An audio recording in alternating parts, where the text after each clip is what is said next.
Right. I just wanted to do a short video on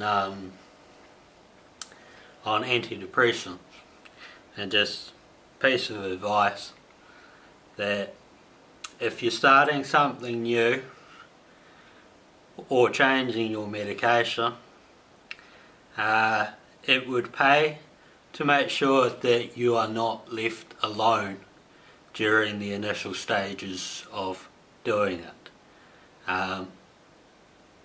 In my life I've taken, like amitriptyline, nortriptyline, citalopram, a couple others, and I've been relatively okay.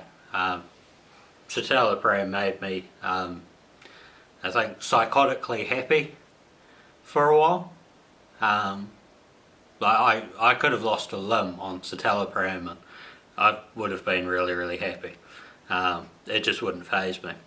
But last week on Monday, so I think that was maybe the last day of May.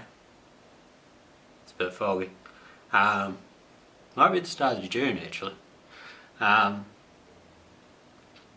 I took a dose of a new medication called sertraline. To other name brands, it's called Zoloft.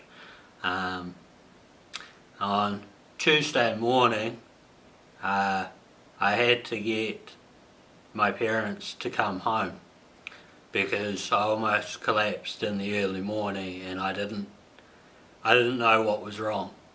At first I thought I'll sleep it off, but then I thought, what if it's a stroke or what if it's something else?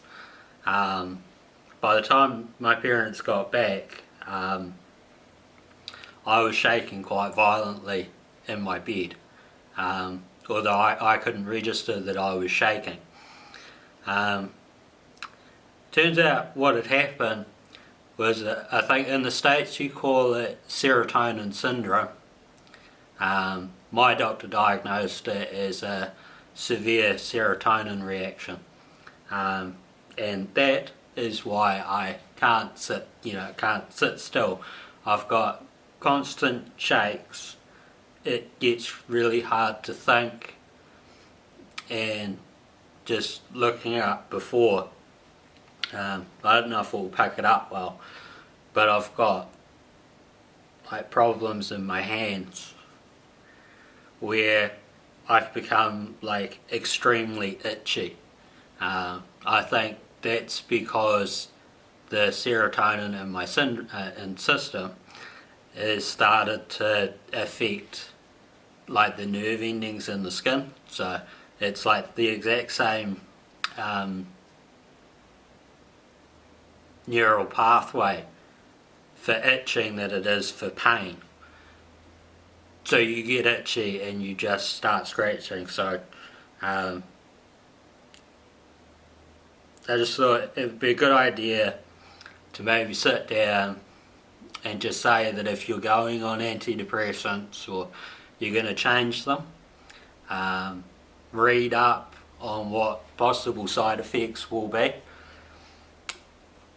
and don't take them alone. If you are going to be alone while you take these things, make sure that you have somebody that you can get to you in an emergency, because with a thing like serotonin syndrome, or obviously my reaction, like the general idea would be that it's just a side effect and you need to just take more of it and work your way through it.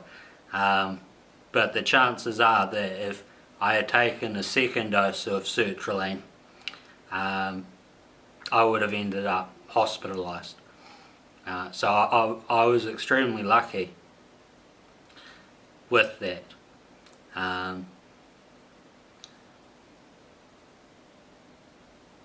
So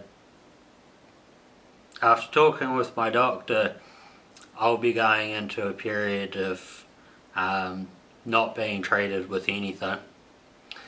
and then moving on to melatonin to help me sleep, and magnesium.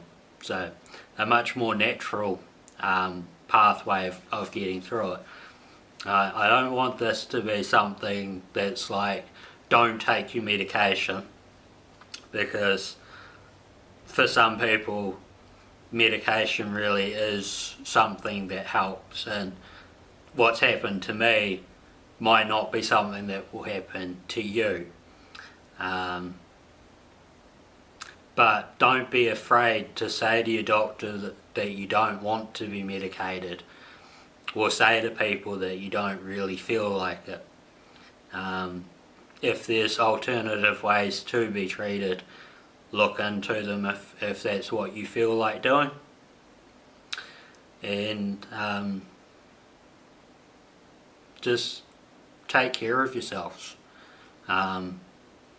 Don't ever think that people don't care, because that's a big part of mental illness, that disconnects you and makes you think that people don't care. People do care. It's not easy to love somebody with mental illness. It never has been easy to love somebody with a mental illness, or any kind of illness really.